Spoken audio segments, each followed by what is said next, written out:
Indian polity for Uttar Pradesh constable, home guard and लेखपाल। एक कमाल का अध्याय आज हम शुरू करने जा रहे हैं, जिसके अंदर आपका डिस्कशन होगा इन तीनों के तीनों ही एग्जाम्स के बारे में, और जो जो चीजें यहां पर जरूरी होंगी हर एक चीज को यहां पर कवर किया जाएगा। तो जो जो छात्र क्लास के अंतर्गत मौजूद हो चुके हैं, आप सभी का बहुत बहुत खतरनाक लेवल पे स्वागत है। आपसे बहुत सारी चर्चाएं करनी है, बहुत सारी बातें होनी है, बहुत सारे मसले होने हैं, और ये जो वीडियोस हैं ये सारी की सारी आपको यहीं देखने को मिल जाएंगे। आज ये वो अध्याय शुरू हो रहा है जो आप लोगों के लिए चीजों को बहुत अलग स्तर पर डिवाइड कर देगा। यह इस पूरी सीरीज की पहली क्लास है। बहुत सारे इसके अंतर्गत डिस्कशन होने, बहुत सारी बातें होनी है। 2 मिनट में ही पहले इस चीज को कर देता हूं। बेटा ये पेड वाला कंटेंट है, ये भी फ्री में आपको मिल रहा है। कमाल की बात है, 2 मिनट सबके सब मेरी बात सुन के जाना, क्लास में से भागने की कोशिश मत करना। अगर शुरुआत के 5 मिनट देखो तुम्हें देने के लिए मेरे पास लालच नहीं है, मैं तुम्हें लाखों रुपए के उपहार नहीं दे सकता, मैं तुम्हें दे सकता हूं ज्ञान गंगा का वो प्रकाश जो आपके सिलेक्शन को पक्का कर सकता है। इतना मैं आपको 100 में 100% कह सकता हूं। अगर बात रही कंटेंट की, तो कंटेंट आपको उस लेवल का मिल जाएगा कि एक ही बार में आप लोअर पीसीएस भी देने जाओगे तो एक ही नाम याद रखोगे, जी राणा जीएस। इतना ही मेरे पास है, शायद इतना आपके लिए पर्याप्त है। स्टार्ट करते हैं चीजों को। जय श्री राम। इस क्लास को स्टार्ट कर रहे हैं।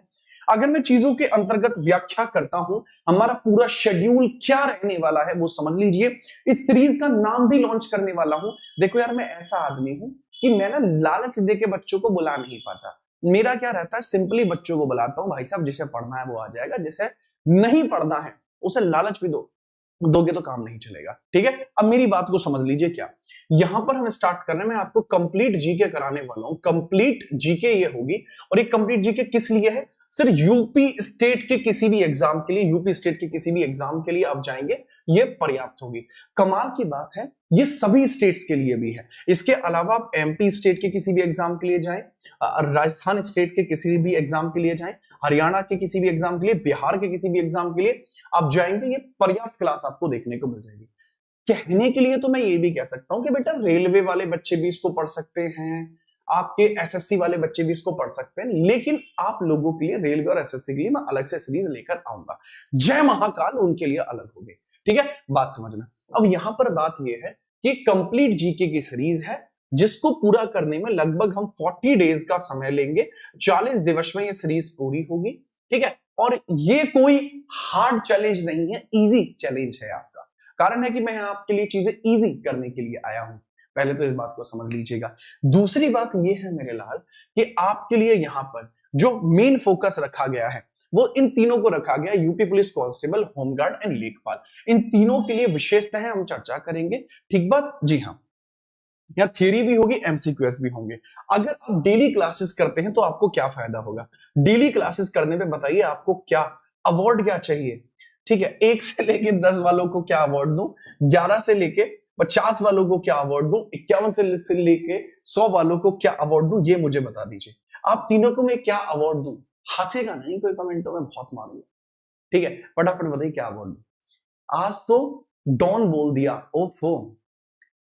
चलो, अगर मैं आपको बताऊं, सबको मैं एक ही नाम दे सकता हूं, ये नहीं। यहां 1 से लेके इनफाइनाइट तक जो भी बच्चे इसके अंदर पढ़ेंगे, मैं आप सबको एक ही नाम दूंगा। एक ही नाम है आप लोगों के लिए, वो है आप लोगों का सिलेक्शन। क्योंकि हमारे कंटेंट में वो दम है कि आपको वो सिलेक्शन पूरा हो जाए। ठीक है, याद रखना। तो हमारे कंटेंट में वो दम है, वो कंटेंट में वो दम है कि आपका सिलेक्शन होगा पूरा, धप्पा सिलेक्शन को कर पाएंगे आप। और जो बच्चा कह रहे हैं सर बुक फ्री में दे दीजिए, बुक फ्री में दे दीजिए वाला जो कॉन्सेप्ट है, समझ लेना। क्लास की पीडीएफ टेलीग्राम पे भेजूंगा, और कमाल की बात है वो भी फ्री में। क्लास की पीडीएफ टेलीग्राम पे फ्री में मिलेगी, और उस पीडीएफ का आप प्रिंट आउट निकलवा लेना। आप किताबों से अधिक चीजें आपके पास होंगी। इतना मेरा कहना है। बस आप लोगों से एक रिक्वेस्ट आप मान लीजिए, या आग्रह मान लीजिए। आग्रह कर लेते हैं आप लोगों से, आग्रह है कि आप डेली 9 बजे यहां पर मौजूद हो जाइए। डेली 9 PM आप यहां पर मौजूद हो जाइए, और आप कंटेंट देखे किस लेवल का आता है। राइट, मखालाडले मियाऊ, बहुत बढ़िया। और जिस तरीके का समर्थन आप लोगों का यूपीएसआई में रहा था, यहां भी आपका वही समर्थन रहेगा, और पेपर में वही होगा जो यूपीएसआई में हुआ। क्लास में से 95% क्वेश्चंस मैच करा के दिखा दूंगा। ये हमारा सिर्फ कहना नहीं है, ये हमारा सिर्फ बातें नहीं है, ये है प्रत्यक्ष प्रमाण। यूपीएसआई का पेपर आपने देखा, हमने कराया, आप लोगों तक पहुंचा, और हर एग्जाम में आप ऐसे ही झंडे गाड़ते हैं। ठीक है, खुल के खेलिएगा। दूसरी बात यहां पर समझते हैं, इस सीरीज का नाम क्या है? सीरीज का नाम बताइए, क्या नाम रखा जाए? फिर मैं सीरीज का नाम करता हूं लॉन्च। लॉन्च करने के नाम पे मेरे पास सीरीज है। अच्छा, एक और बात है, संडे को भी होगी। संडे को मैं मॉक टेस्ट का इंतजाम कर रहा हूं। संडे को मैं मॉक टेस्ट का इंतजाम कर रहा हूं। मॉक टेस्ट आप यहां देना, ठीक है? आप जितने भी मॉक टेस्ट देते सारे मॉक टेस्ट दे लेना, फिर इस मॉक टेस्ट को देना। क्लास में से इस बार बच्चे तो बच्चे, टीचर भी निकलेंगे। क्या बात कर रहे हो भाई सब? ठीक है, फटाफट बताइए। सर एक बच्चे का है कि और डिफरेंस नहीं है। एक बच्चा कह रहा बेटा दिक्कत ये है कि वो जो बुक है वो भी इसी कंटेंट को पढ़ा के निकाली गई है। कमाल की बात है कि ये क्लास 2022 से चल रही है, इस कंटेंट को मैं 2021 से पढ़ा रहा हूं, जब मार्केट में शायद लोगों के प्रमाण भी नहीं थे। ये चलिए हम बात करते हैं, छोटी मोटी मुझे हंसी मत दिला करो पहले तो तुम ही आ रहे हो। ठीक है, अब बता दीजिए फटाफट से, ये क्लास रेगुलर चलेगी, बस उसमें रोज आना होगा। इस सीरीज का नाम बता दीजिए। सीरीज भवानी सीरीज, ठीक है, जय श्री राम सीरीज, बच्चा, ठीक है। चलो चलो, कौन कौन से टॉपिक इसमें कवर होंगे मैं आपको बता देता हूँ। पॉलिटी हिस्ट्री कवर होगी, पॉलिटी कवर होगी सबसे पहले।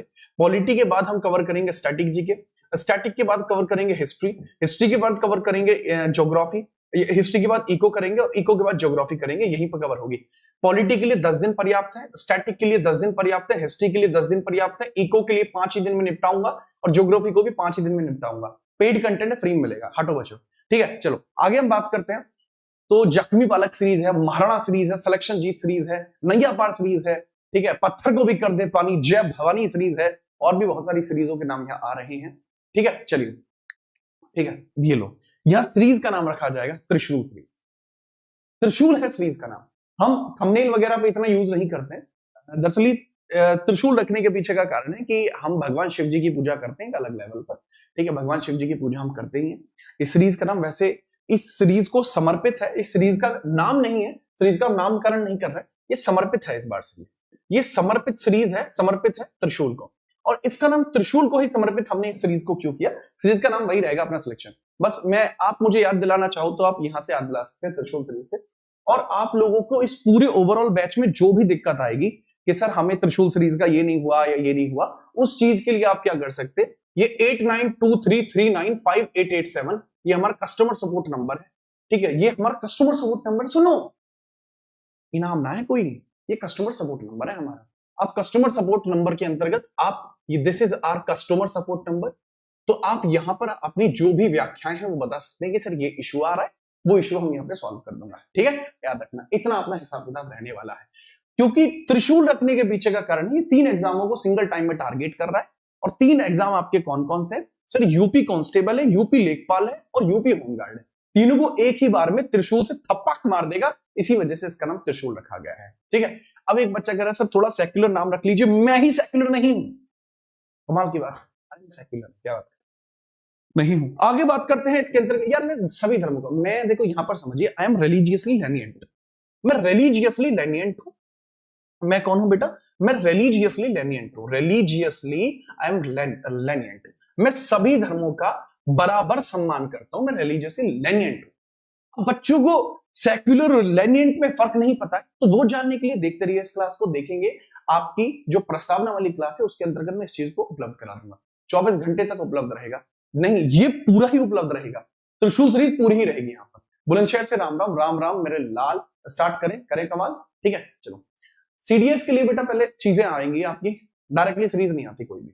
ठीक है, यूट्यूब पर होगी, पूरी यूट्यूब पर है। स्टार्ट कर रहे हैं। और जो मॉक टेस्ट है वो आपको हमारे टेलीग्राम में देखने को मिलेगा, जीत राणा जेएस टेलीग्राम, और बाकी भी प्रावधान चल रहा है। स्टार्ट करते हैं। आप पहले पॉलिटी का प्लान बता देता हूं, पॉलिटी का प्लान आपका क्या है। देखो पॉलिटी का प्लान को समझ लीजिए। पॉलिटी में आपके इतने टॉपिक्स होते हैं, और एक चीज और समझिएगा यहाँ पर, जो पॉलिटी आपको देखने को मिलती है, जो पॉलिटी आपको देखने को मिलती है, ये किस एग्जाम में कितनी है। कांस्टेबल में कितने क्वेश्चन आने? कांस्टेबल में इसके क्वेश्चन आने लगभग 5 से 6 क्वेश्चन कांस्टेबल में है। लेखपाल में इसके लिखे हुए सवाल हैं तकरीबन 5 सवाल हैं। सर इसके अलावा पॉलिटी के होमगार्ड में जो सवाल हैं वो कितने हैं? सर बेटा कांप जाओगे, रूह कांप जाएंगे, 10 से लेके 15 सवाल से ज्यादा हैं। मान के चलो 15 से 18 सवाल आपको देखने को मिल जाएंगे। 15 से 18 सवाल आपको देखने को मिलेंगे जो होमगार्ड है। लेखपाल में 5 है, कांस्टेबल 5 से 6 है। तो अगर आप अपनी रूह नहीं खपवाना चाहते हो, रेगुलर पढ़ना चाहते हो, तो यहां से पढ़िए। ठीक है, चलो ठीक है। मार्केट में मेरे नाम की जो भी बुक मिल रही है कोई भी खरीद लो, सब अच्छी किताब है। आगे हम बात, ठीक है, याद रखेंगे दिस इज पॉलिटी, आपके एग्जाम में ऐसे ऐसे आती है। ठीक बात, बाकी किसी भी एग्जाम की पॉलिटी के लिए आप इसको पढ़ सकते हैं। आगे हम बात करते हैं, आगे समझिएगा। ठीक बात है, ओके सर। अब आप बता दीजिए आपका कौन कौन सा एग्जाम है। जब ये क्लास एंड हो जाती है, अगर आप इसको रिकॉर्डेड देख रहे हैं, तो आप मुझे बता सकते हैं कि आपका कौन सा एग्जाम इसमें से है। आपका कौन सा एग्जाम इसमें से है, आप अपना एग्जाम अपनी सिटी, किस सिटी से आप बिलोंग करते हैं, और क्या आप रेगुलर वाले बच्चे हैं, वो कमेंट इस वीडियो के नीचे करके जाना। और डेली 9 PM यहां पर आना। माता के और त्रिशूल अर्थात भगवान शिव के आशीर्वाद से इस बार आपका सिलेक्शन जरूर है। ठीक है, इसमें सारे टॉपिक कवर होंगे। ठीक है, चलिए लो जी, स्टार्ट करते हैं यहाँ पे पॉलिटी के अंतर्गत। देखो पॉलिटी में सिलेबस में क्या क्या आता है, संविधान और राज्य व्यवस्था, संवैधानिक विकास, संवैधानिक विकास पहले 1600 से 1853, फिर 1858 से 1919, फिर भारत शासन अधिनियम, फिर अगस्त प्रस्ताव, कैबिनेट, संविधान सभा का गठन, संविधान की समितियां, उपसमितियां, संविधान के शोध, संविधान की अनुसूचियां। ये पूरा सिलेबस है जो कवर होगा इसमें। ठीक है, इसके बाद कवर होगा इसमें संविधान के भाग, उद्देशिका यानी प्रस्तावना, संघ और उसके क्षेत्र, राज्यों का पुनर्गठन, नागरिकता, मौलिक अधिकार, डीपीएसपी, मूल कर्तव्य, राष्ट्रपति, ये कवर करूंगा। नेक्स्ट है राष्ट्रपति की शक्तियां, उपराष्ट्रपति, प्रधानमंत्री, मंत्रिपरिषद, महान्यायवादी, संसद, संसद की कार्यवाहियां, विधेयक, उनके प्रकार, भारतीय न्यायपालिका, कैग, राज्यपाल, विधानमंडल, उच्च न्यायालय, ये भी कवर करूंगा यहाँ पर। साथ ही हम आगे कवर करेंगे संघ राज्य संबंध, स्थानीय स्वशासन, निर्वाचन, परिसीमन, संघ लोक सेवा आयोग, राजभाषा, महत्वपूर्ण संविधान संशोधन। इसके बाद ही ये सारी चीजें आपकी पूर्ण होती नजर आएंगी। कोई टॉपिक आपको बचा नहीं। अगर फिर भी कोई बच रहा, टेंशन फ्री रहना, कोई टॉपिक नहीं छूटेगा। ठीक है, आगे हम बात करते हैं। दूसरी बात को समझना, अब इसके लिए ये जो त्रिशूल सीरीज में इसका हिसाब किताब क्या है, त्रिशूल सीरीज में इसके हिसाब किताब की हम बात कर लेते हैं। जैसे कि सर कॉन्स्टिट्यूशन का बेसिस पढ़ाएंगे पहले दिन, आज पहला दिन है तो कॉन्स्टिट्यूशन का बेसिस पढ़ाऊंगा। 16 से 1919 का डेवलपमेंट पढ़ाऊंगा, 1935 अधिनियम, 1940 से लेकर 46 तक के इवेंट्स पहले दिन पढ़ाएंगे। दूसरे दिन असेंबली, कमेटी, सोर्स और प्रियम्बल होगा। अगले दिन parts, schedule, article 104 state recognization होगा। चौथे दिन citizenship, fundamental right, DPSP, fundamental duty, president power, vice president, PM council होगा, पार्लियामेंट होगा, प्रोसीजर होगा, कमिटीज होगा, बिल्स होंगे, supreme court, high court, writs होंगे। इसके अलावा D9 के अंदर governor, state legislature, union relation संबंध, CAG, UPSC, delimitization, local self government, official language amendment. ये हमारा पूरा सिलेबस का सार कुछ इस प्रकार से होगा, स्क्रीनशॉट ले लीजिए। ठीक है, इस तरीके से हम इसको पूर्णतः समाप्त करेंगे। बढ़िया लगा? ठीक है, चलिए। ठीक है, क्या मेरे कंटेंट से आप YouTube पे वीडियो बना सकते हैं? आप मेरी वीडियो का यूज कर सकते हैं किसी प्रकार से, अभी तो वह किसी को क्षति ना पहुंचे, आप यूज कर सकते हैं। ठीक बात है, आप यूज कर सकते हैं वीडियोस को खुल के, कोई फर्क नहीं पड़ेगा। दूसरी बात, अब यहाँ पे हम बात करते हैं, स्टार्ट करते हैं थियोरी प्लस। यहाँ पे आपको बता दूं, अगर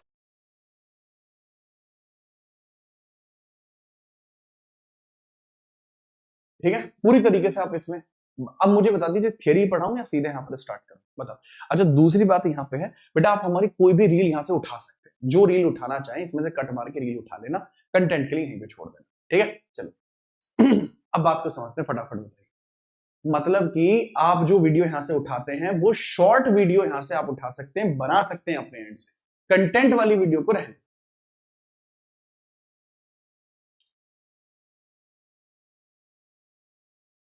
ठीक है, चलिए ओके सर, स्टार्ट करें भाई। थियरी तो काफी बच्चों के थियरी के लिए डिमांड आई है। हाँ भाई, स्पेशल टॉपिक भी होंगे, थियरी से ही स्टार्ट करते हैं भाई, थियरी से ही स्टार्ट करते हैं, फिर आगे बढ़ते हैं। देखो बात की हम बात करते हैं सबसे पहले, आखिरकार यहां से टॉपिक स्टार्ट हो रहा है, पॉलिटी होती है। व्हाट इज योर पॉलिटी, 1.5 घंटे की क्लास। पॉलिटी क्या होती है उसकी हम बात करते हैं। पॉलिटी क्या, पॉलिटी का मतलब है राज व्यवस्था, और राज व्यवस्था का मतलब क्या होता है, सब प्रशासन का चलना, बहुत आसान, प्रशासन का चलना, प्रशासन का चलना 1 मिनट में खत्म होगा। प्रशासन का चलना, प्रशासन के चलने का मतलब क्या होता है सर, कोई एक निर्धारित एरिया है, मान के चलिए किसी क्षेत्र में, किसी क्षेत्र में कानून बनना, लागू होना, कानून का बनना, लागू होना, कानून लागू होना, कानून का बनना, कानून लागू होना, बनना, लागू होना, मतलब मेकिंग है, लॉ एग्जीक्यूशन है, और लास्ट पॉइंटर होता है, लॉ एग्जीक्यूशन के बाद होता है संरक्षण। कानून का संरक्षण या कानून की व्याख्या, कानून संरक्षण या व्याख्या, कानून का संरक्षण या व्याख्या, व्याख्या आपको देखने को मिलती है। यही चीज क्या कहलाती है मेरे लाल, इसी चीज को हम बोलते हैं कॉन्स्टिट्यूशन के अंतर्गत हम बोलते हैं एडमिनिस्ट्रेशन। दिस इज एडमिनिस्ट्रेशन, यही एडमिनिस्ट्रेशन, यही एडमिनिस्ट्रेशन आपको देखने को मिलता है, यही प्रशासन।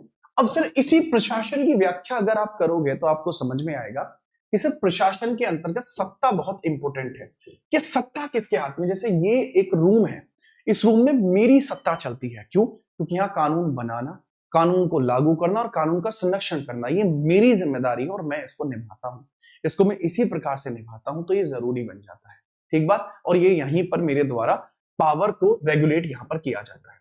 पावर भारत के अंतर्गत 3 हिस्सों में विभाजित है, जैसे आपको देखने को मिलती है विधायिका यानी लेजिस्लेटिव है, विधायी है उसको लेजिस्लेटिव बोलते हैं, दूसरी कार्यपालिका है। कार्यपालिका का मतलब क्या होता है? कार्यपालिका का सर, कार्यपालिका का मतलब होता है एग्जीक्यूटिव, ये कानून को लागू करती है। और यहाँ होता है सर आपका जुडिशियरी, यानी जुडिशियरी का मतलब है न्यायपालिका होती है, यह कानून की व्याख्या करती है, कहें तो कानून का संरक्षण करती है, ये आपको यहाँ देखने को मिलती है।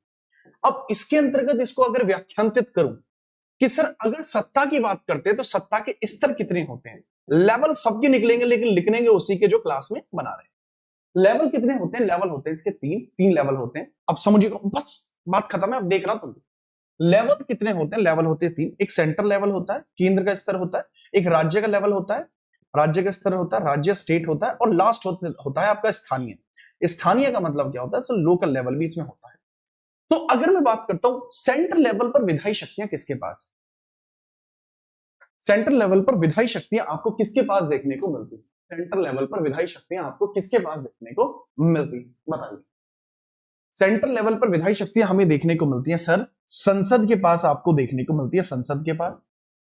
विधायी आपको देखने को मिलती है स्टेट के लेवल पर, कहां देखने को मिलती है सर? स्टेट के लेवल पे देखने को मिलती है विधानमंडल के पास, लेजिस्लेचर के पास, विधानमंडल के पास, यही देखता है विधानमंडल के पास। और अगर हम बात करते हैं स्थानीय में कहां देखने को मिलती है सर? पंचायत के पास देखने को मिलती है। लेकिन सर जी ये तो कानून निर्माण करेंगे, लागू कौन करेगा सर? लागू कौन करेगा? ठीक है चलो, अगर हम बात करते हैं लागू किसके द्वारा किया जाता है, क्योंकि इसका काम होता है एग्जीक्यूशन यानी लागू करना, इसका निर्माण करना होता है। यहां लागू कौन करता है सर? पीएम, और पीएम के साथ साथ पीएम की काउंसिल लागू करती है। यहाँ कौन कौन करता है सर? ये सीएम करता है, सीएम के साथ साथ यहाँ की काउंसिल लागू करती है। और यहां समझिएगा जो पंचायत हमारी होती है, पंचायत के द्वारा यह किया जाता है। न्यायपालिका में यहाँ सुप्रीम कोर्ट करता है, यहाँ हाई कोर्ट करता है, और यहाँ पर आपका अधीनस्थ न्यायालय एडिशनल कोर्ट करता है। अधीनस्थ न्यायालय आपका करता है, यानी एडिशनल न्यायालय यानी अधीनस्थ न्यायालय यानी एडिशनल कोर्ट करता है। इसके बारे में आप समझेंगे, बात आई समझ में? ठीक है चलो, इंपोर्टेंटली बात ये हो जाती है कि जब ये सारी चीजें आप समझते हैं पॉलिटी के बेसिस पर, तो ये बहुत आसान नहीं है। ये किस पर डिपेंड करती है सर? ये सबका सब हिस्सा संविधान पर निर्भर करता है। ये पूरी पॉलिटी हमारी जो है, पूरा प्रशासन जो है, ये पूरे प्रशासन का आधार क्या है? तो इस पूरे प्रशासन का आधार है संविधान। अब संविधान का आधार क्या है बताइए? संविधान किस पर बेस करता है? संविधान। स्क्रीनशॉट लीजिए, पूरी पॉलिटी डिपेंड करती है संविधान पे, ठीक है? पूरी पॉलिटी डिपेंड करती है संविधान पे, ठीक है? ओके ओके नेक्स्ट, अगर हम बात करते हैं कि सर इसका मतलब है अगर आप पॉलिटी पढ़ना चाहते हैं तो मतलब आपको संविधान पढ़ना पड़ेगा। आप संविधान को पढ़ लीजिए, बात खत्म है।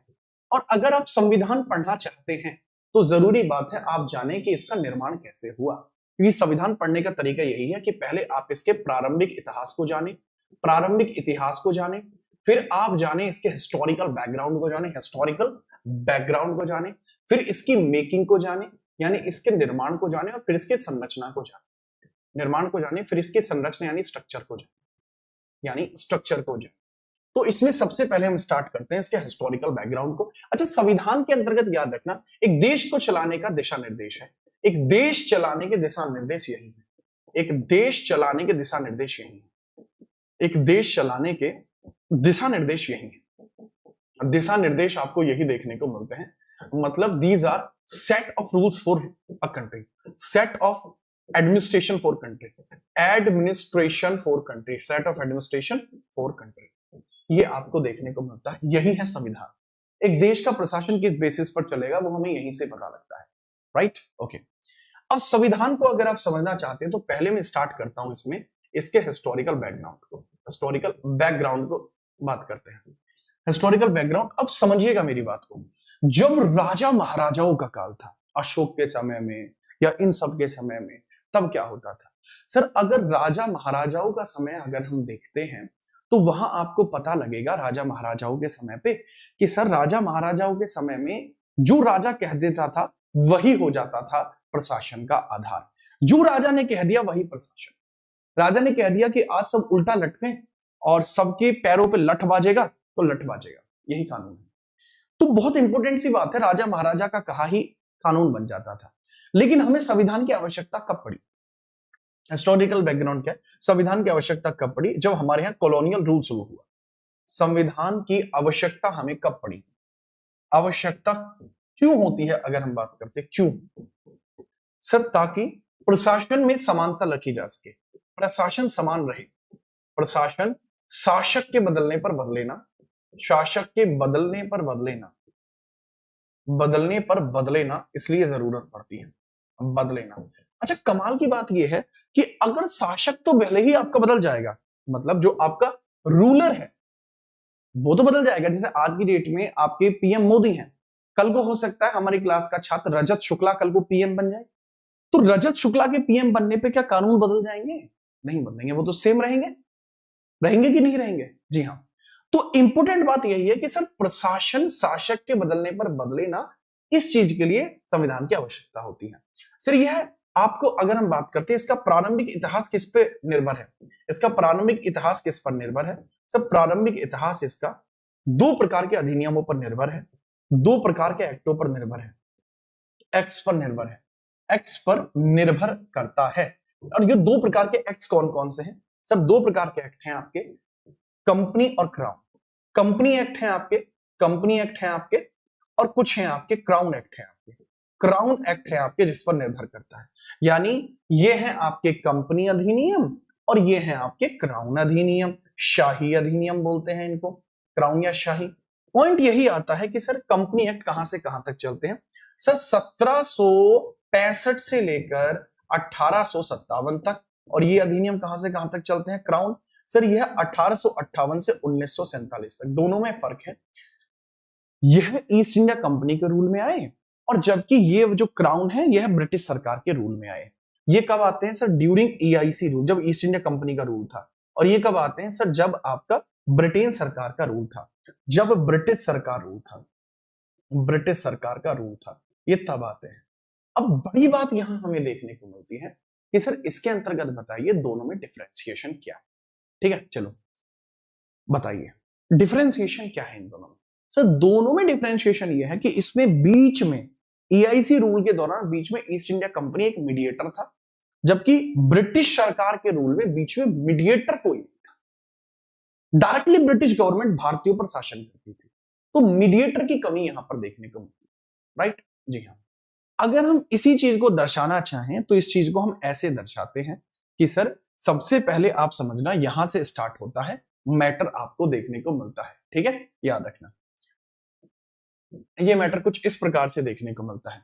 निवेशकों की पहल, कुछ निवेशक इन्वेस्टर्स ने मिलकर ईस्ट इंडिया कंपनी बनाई, लेकिन व्यापार के लिए अपने देश के राजा की अनुमति आवश्यक थी। यानी ईस्ट इंडिया कंपनी की बात कर रहे हैं।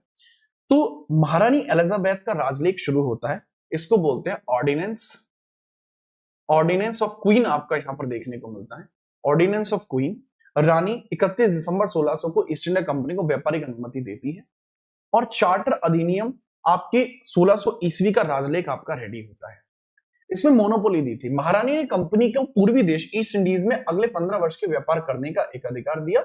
इसका मतलब था कि ब्रिटेन की कोई और कंपनी वहां व्यापार नहीं कर सकती। यही मोनोपोली का असली मतलब था। निवेशक संस्था कौन थी? स्थापना के समय कंपनी में 217 इन्वेस्टर्स थे, शेयर होल्डर थे, जिन्होंने समुद्री यात्रा के खर्च और मुनाफे को आपस में बांटने का निर्णय लिया था। महारानी एलिजाबेथ का भी मुनाफे में हिस्सा था और जो प्रमुख व्यक्ति था वो था जॉन लैंकास्टर। प्रमुख व्यक्ति कौन था? प्रमुख व्यक्ति इसमें मेजर पर्सन कौन था आपका? जॉन लैंकास्टर था। मेजर इसमें कौन है? जॉन लैंकास्टर आपको देखने को मिलेगा, लैंकास्टर आपको देखने को मिल जाएगा, लैंकास्टर। मेजर है। इसके साथ और भी व्यापारी थे, वो सब मिलकर ही रानी से इस पूरे मोनोपोली लेटर को रेडी करते हैं। याद रखेंगे, शाबाश।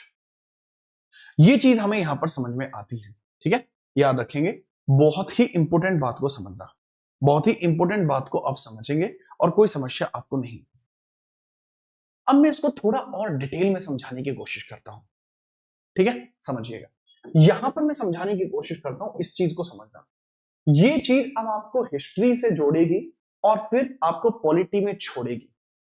यहां से ये एक टाइमलाइन ड्रॉ की जाएगी, यहां पर समझना, ये टाइमलाइन होती है ड्रॉ, और यहां पर टाइमलाइन के बारे में हम करते हैं चर्चा। यहां पर शुरू होती है टाइमलाइन आपकी पूरी, यानी 1600 एडी में आपको देखने को मिलती है ईस्ट इंडिया कंपनी का निर्माण। ईस्ट इंडिया कंपनी की स्थापना आपको देखने को मिलती है, इसकी स्थापना यहां पर हुई है, ठीक है। और ये उद्देश्य क्या है, भारत में ये आती है, भारत में आती है, भारत में 1608 में इनकी दस्तक देखने को मिलती है। 1608 में जहांगीर के दरबार में जाते हैं, जहांगीर दरबार में जाते हैं, जहांगीर दरबार में जाते हैं। जहांगीर दरबार में कौन जाता है वो आप बताएंगे, जहांगीर के दरबार में 1608 में कौन गया, क्यों जाता है? सिर्फ व्यापार में छूट पाने के लिए, व्यापारिक छूटे, ट्रेड के अंदर छूट पाने के लिए, व्यापारिक छूट पाने के लिए जाता है, पर बात नहीं बन पाती। फिर 1613 1611 के अंदर ये मसूलीपट्टनम में फैक्ट्री खोल देते हैं। मसूलीपट्टनम में फैक्ट्री खोली, पट्टनम में इन्होंने फैक्ट्री खोली, लेकिन ये फैक्ट्री कैसी हो जाती है, ये फेल रहती है, ये फेल रहती है। फिर 1613 में इन्होंने फैक्ट्री खोली, सूरत में फैक्ट्री खोलते हैं, ये सफल रही। सूरत में खोली, सूरत गुजरात में खोलते हैं और ये इसमें सफल रही। इसके बाद एक और व्यक्ति को यहां पर जाना है, ठीक है। यहां 1615 में एक व्यक्ति को अब दोबारा से जहांगीर के दरबार में जाना पड़ेगा, जहांगीर कोर्ट में अगला व्यक्ति, ये जहांगीर के दरबार में फिर पहुंच गया, जहांगीर दरबार में, जहांगीर के दरबार में अगला व्यक्ति पहुंचता है दरबार में। या जहांगीर के दरबार में पहले कौन पहुंचता है, कैप्टन हॉकिंस पहुंचता है, हॉकिंस।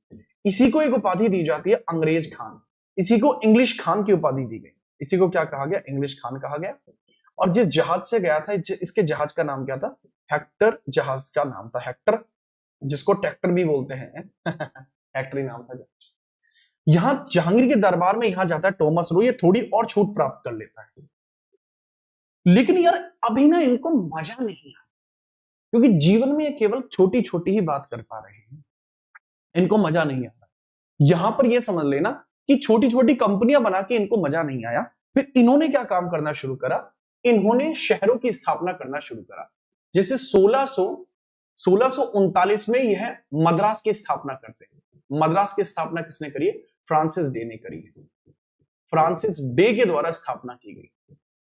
फिर 1669 के अंतर्गत गैरोल्ड ओंगियर को बॉम्बे मिला, बंबई इनको मिलता है, बंबई मिला, बंबई दहेज में मिला था 1661 में चार्ल्स द्वितीय को। चार्ल्स द्वितीय ने उसको ईस्ट इंडिया कंपनी को बेच दिया था। बात को समझना, ईस्ट इंडिया कंपनी और ब्रिटेन सरकार, ये दो अलग अलग निकाय हैं, ये दो अलग अलग निकाय हैं, मतलब एक कंपनी का ही वो हिस्सा आपको देखने को मिलता है, ठीक है। तो बात को समझना, बंबई मिला, किसको मिला, गैरोल्ड ओंगियर को मिला, गैरोल्ड ओंगियर को मिलता है, ओंगियर को मिला।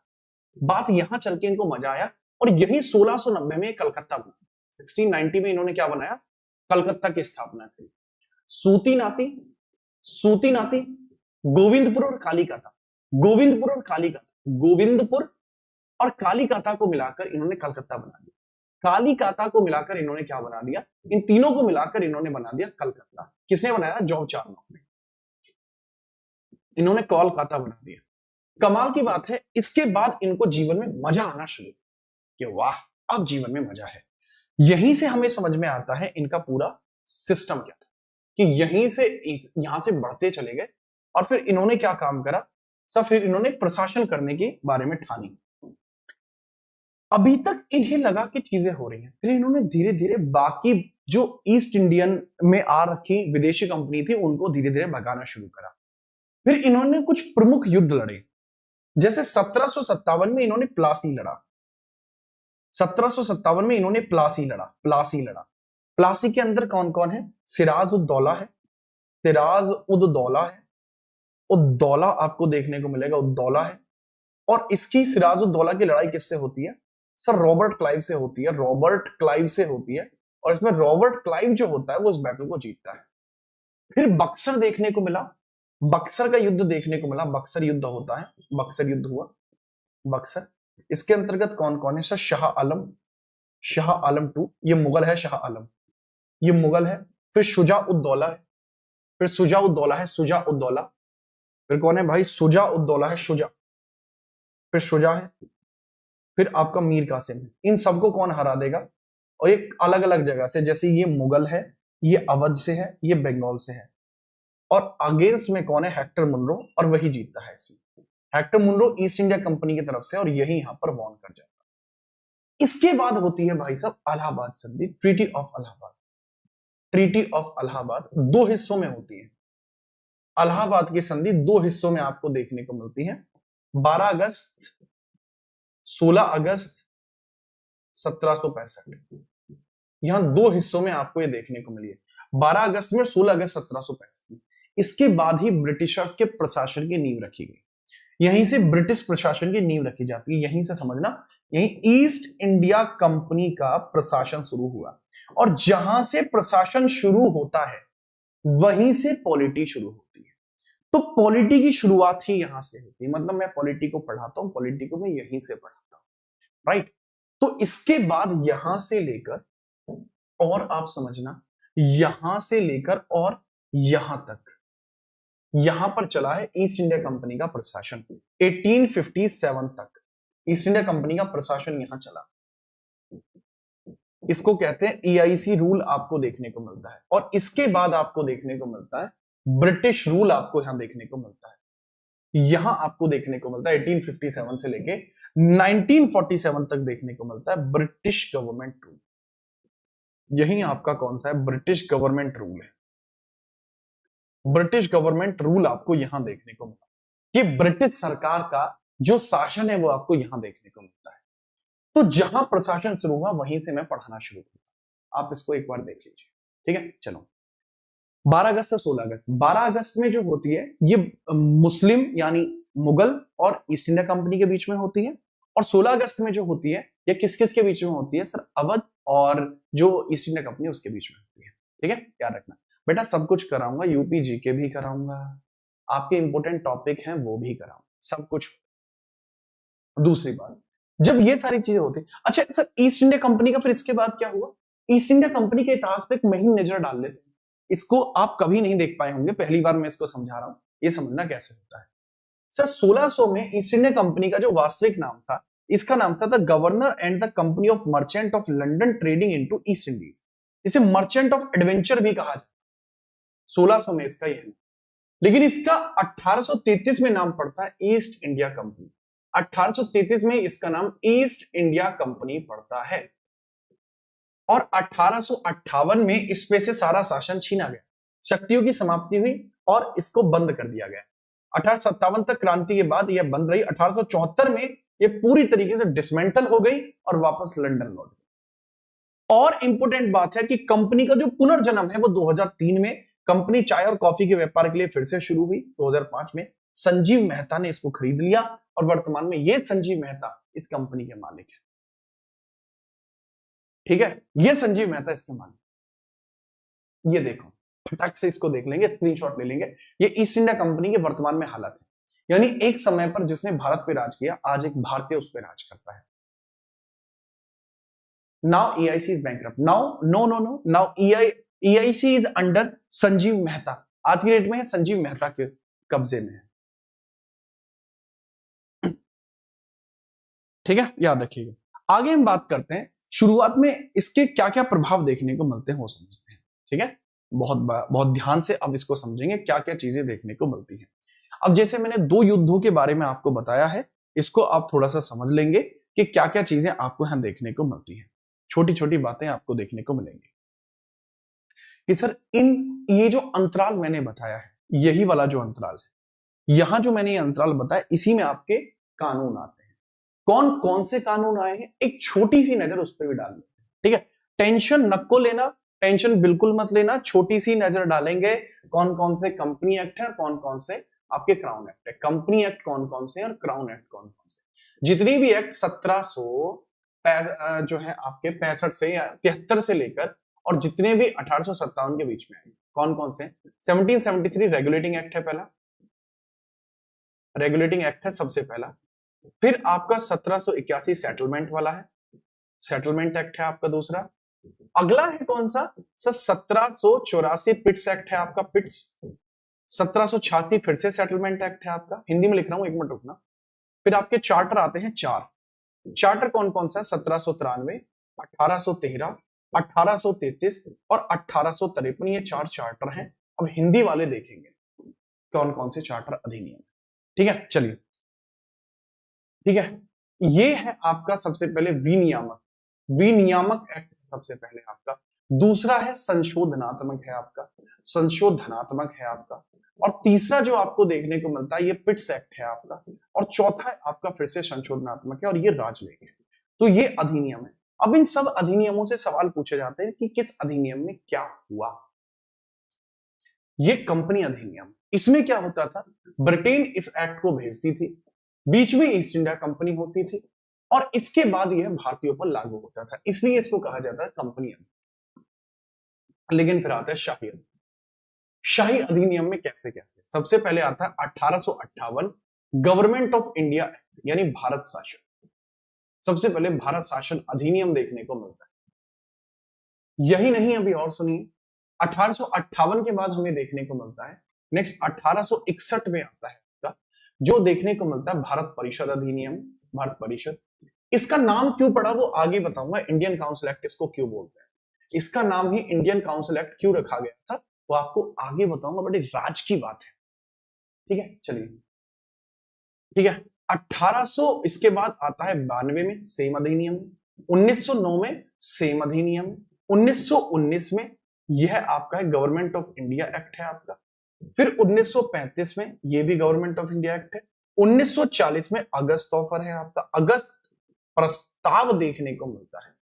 अगस्त प्रस्ताव के बाद आपको देखने को मिलता है 1942 क्रिप्स ऑफर है आपका, क्रिप्स यानी क्रिप्स ऑफर आपको देखने को मिलता है, ठीक है। 1945 आपको देखने को मिलता है वेवल ऑफर है, वेवल, वेवल ऑफर आपको देखने को मिलता है।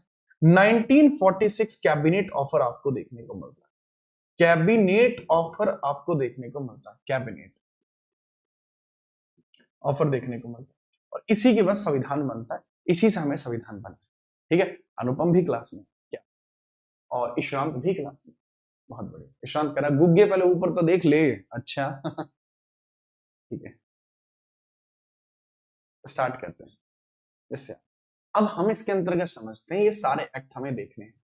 तो अगर आप चाहते हैं डायरेक्टली जैसे जैसे क्वेश्चन आएंगे ऐसे ऐसे, या तो मैं एक्ट बता दूं या फिर मैं पहले सारे एक्टों की थियरी बता दूं फिर उसके अंदर डिस्कशन बता देता हूं। बात को समझते हैं। सबसे पहले आपका कौन सा अधिनियम देखने को मिलता है? सबसे पहले एक बहुत क्लासिकल, अच्छा जो बच्चे सोच रहे हैं ये थियरी किस लिए, बेटा ये हमारा सिविल्स का बैच भी आने वाला है, हमारा पीसीएस का बैच भी आने वाला है, तो ये पीसीएस के लिए बनी हुई थियरी है, उसको हम पीसीएस के टाइम पे देखेंगे। ये पहले ही हम डेवलप कर चुके हैं, मतलब ऐसा नहीं होता हम रात में तैयारी करके दिन में नहीं बताते हमारी बहुत लंबी तैयारियां होती है। मतलब पीसीएस बैच के लिए मैं जनवरी से पहले, दिसंबर से रेडी कर रहे हैं हम कंटेंट को, और अभी भी रेडी हो ही रहा है। तो उसी की स्लाइडों का कुछ एक जखीरा है जो यहाँ पर यूज किया जाए। अब सबसे पहले समझिएगा, सबसे पहला आपका एक्ट कौन सा आता है? 1773 का रेगुलेटिंग एक्ट, राइट। सबसे पहले जो आपका अधिनियम आता है वो आता है 1773 रेगुलेटिंग एक्ट। रेगुलेटिंग एक्ट आपको देखने को मिलता है, रेगुलेटिंग एक्ट, रेगुलेटिंग एक्ट।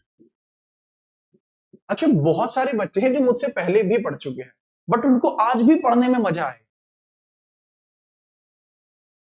ठीक है। और उसके पीछे का कारण क्या है? क्योंकि मैं सवाल के लेवल को ऐसे ही रखता हूं, कंटेंट के लेवल को ऐसे ही रखता हूं ताकि आप बार बार भी पढ़े तो समझ में आ जाए। तो जैसे हम बात करते हैं भ्रष्टाचार की जांच, यहां पर हुआ क्या था कि भ्रष्टाचार की जांच की जानी थी। ब्रिटेन के प्रधानमंत्री नॉर्थ थे, 1772 में एक समिति बनाते हैं और इसका कारण क्या था कि कंपनी के गवर्नर और अधिकारी अपना निजी व्यापार कर रहे थे जिससे ईस्ट इंडिया कंपनी में राजस्व घट रहा था, भ्रष्टाचार चरम पर था, भ्रष्टाचार बहुत बड़ा, ठीक बात। तो यहां आप समझिएगा रीजन क्या था इसका क्योंकि भाई कंपनी के अंतर्गत निजी व्यापार हो रहा था, बार बार निजी व्यापार हो रहा था। बेटा जब जो होता है ना, जो थियरी बैच होता है मेरा ऐप वगैरह पे होता है, इस चीज को समझाने में मैं एक क्लास लेता हूँ पूरी, कि निजी व्यापार क्यों हो रहा था, भ्रष्टाचार क्यों हो रहा था। मैं बताता हूँ यहाँ द्वैत शासन के कारण भ्रष्टाचार हो रहा। निजी व्यापार और भ्रष्टाचार का मेन कारण क्या था सर? मेन कारण यह था कि बंगाल के पहले नवाब, बंगाल के फर्स्ट नवाब कौन है? बंगाल के पहले नवाब सर, बंगाल के पहले नवाब है रॉबर्ट क्लाइव। तो रॉबर्ट क्लाइव ने जो द्वैत शासन प्रणाली शुरू करी थी, उसकी वजह से बंगाल के पहले नवाब रॉबर्ट क्लाइव द्वारा शुरू की गई द्वैत शासन प्रणाली, द्वैत शासन जो इन्होंने बंगाल में शुरू करी थी, उसकी वजह से बहुत ज्यादा भ्रष्टाचार बढ़ रहा था। रॉबर्ट क्लाइव को ही सबसे ज्यादा फायदा हो रहा था, या जो इस पद पे बैठता था उसको बहुत ज्यादा फायदा हो रहा था। ठीक है, चलो, तो इंपोर्टेंटली बात यहीं पे है, बंगाल के पहले नवाब रॉबर्ट क्लाइव, ये कब अपॉइंट होते हैं? 1765। इन्होंने इस व्यवस्था को बनाया था। इनके बाद से अगर कुछ हो रहा था तो यहां भ्रष्टाचार ही हो रहा था। ठीक है, चलो याद रखेंगे, बेहतरीन। अब हमें यहीं पे पता लगता है फिर एक्ट का प्रमुख उद्देश्य क्या है, ऑब्जेक्टिव इस एक्ट का क्या देखने को मिलता है। सर एक्ट का ऑब्जेक्टिव साफ है, 1773 का रेगुलेटिंग एक्ट, जिसे नॉर्थ एक्ट भी कहते हैं, कंपनी में व्याप्त दोष या कमियों को दूर करने के लिए लाया जाता है। प्लस इस अधिनियम का एक उद्देश्य यह भी था कि जो ब्रिटेन है वह अपने कब्जे को स्पष्ट यहां पर दिखा पाए, ब्रिटेन यहां दिखा पाए। अच्छा, पहली बार यह किस अधिनियम में कहा गया कि ईस्ट इंडिया कंपनी के अधीन जितनी भी जमीन है यह ब्रिटेन की है और ब्रिटेन ही इसका मालिक है। यानी भारतीय क्षेत्र को पहली बार ब्रिटिश इंडिया क्षेत्र कब कहा गया, बताइए। आगे हम बात करते हैं, समझिएगा इससे क्या क्या होता है, बात करते हैं। जैसे सबसे पहले आप समझना कि सर बंगाल के अंतर्गत, यहां पे बहुत ध्यान से समझते हैं, इस रेगुलेटिंग एक्ट के अंतर्गत सेंट्रलाइज्ड एडमिनिस्ट्रेशन शुरू होता है। यहां से सेंट्रलाइज एडमिनिस्ट्रेशन शुरू हुआ, एडमिनिस्ट्रेशन शुरू हुआ, एडमिनिस्ट्रेशन शुरू हुआ। और वो कैसे शुरू होता है वो मैं समझाता हूं। देखो बात को समझना कि बंगाल का द्वैत शासन खत्म कर दिया गया, बंगाल का द्वैत शासन खत्म कर दिया गया, बंगाल का द्वैत शासन कर दिया जाता है समाप्त, बंगाल का द्वैत शासन समाप्त कर दिया गया, यानी अबॉलिश कर दिया गया। बड़ी बात आती है कि वह अबॉलिश क्यों होता है, बंगाल का द्वैत शासन अबॉलिश कैसे होता है, समझिए। ठीक है, बंगाल का जो द्वैत शासन है उसको अबॉलिश कर दिया गया, पूर्णतः समाप्त कर दिया गया। अब वो अबॉलिश कैसे होता है वो समझते हैं। सर यहाँ बंगाल के द्वैत शासन को कब शुरू किया गया था? सर ये 1765 में शुरू हुआ था।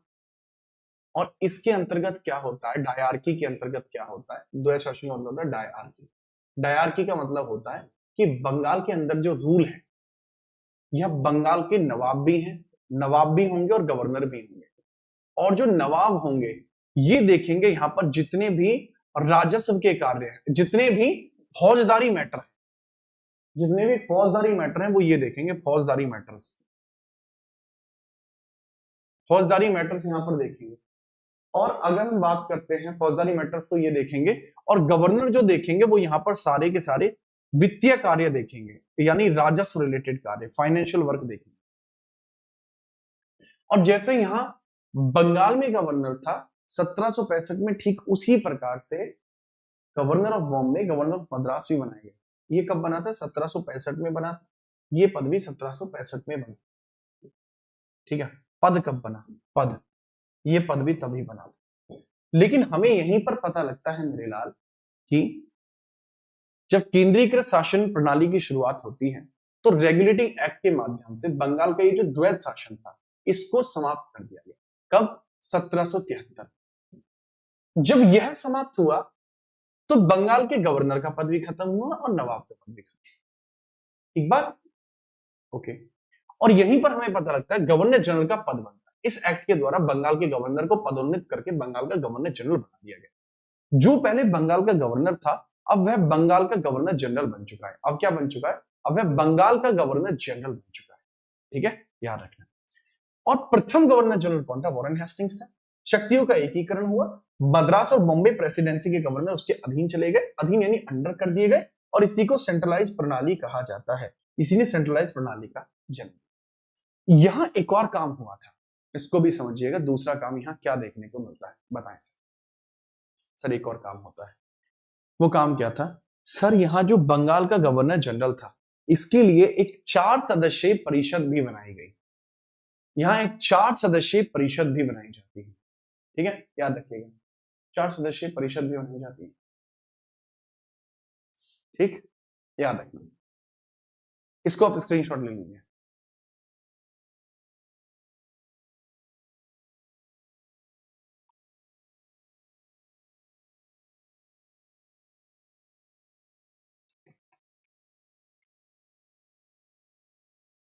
ठीक है, इसको भी समझिए। यहीं पर ये बात का जन्म होता है, तो हमें यहीं पर ये पता लगता है। ठीक बात है, ओके। यहां पर हम समझते हैं बहुत तगड़ी तरीके से।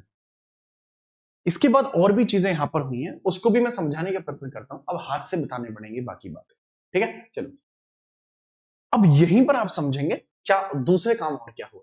सर एक इसके अंतर्गत समझना, बंगाल के गवर्नर जनरल के लिए, बंगाल के गवर्नर जनरल जो भी थे, गवर्नर जनरल जो थे, गवर्नर जनरल के लिए, बंगाल के गवर्नर जनरल के लिए क्या किया जाता है सर?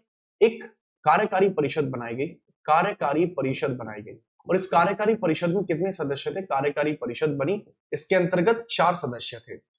एग्जीक्यूटिव काउंसिल है, सदस्य आपके हैं। एग्जीक्यूटिव काउंसिल 4 मेंबर है, एग्जीक्यूटिव काउंसिल है 4 मेंबर है। दूसरा इसके अंतर्गत ये कहा जाता है, इसको भी समझिएगा, एक सुप्रीम कोर्ट बनाया गया। सुप्रीम कोर्ट आपका बनाया जाता है, सर्वोच्च न्यायालय आपका बनाया गया, सुप्रीम कोर्ट भी आपका बनाया गया। और ये सुप्रीम कोर्ट कब बनाया जाता है बताइए सर? सुप्रीम कोर्ट बनाया जाता है कोलकाता में। यह बनाया जाता है कोलकाता में 1774 में, ठीक है। कोलकाता में बनाया जाता है 1774 में। लोग कितने हैं सर? 3+1 का स्ट्रक्चर है इसका, 3+1 जज है इसमें, ये जज है इसमें। एलिजा इम्पे मेन है, एलिजा इम्पे मेन है, एलिजा इम्पे मेन है। और बाकी के 3 लोग कौन हैं सर? हाइड कह सकते हैं, हाइड, चैम्बर्स, चैम्बर्स और लिमेस्टर।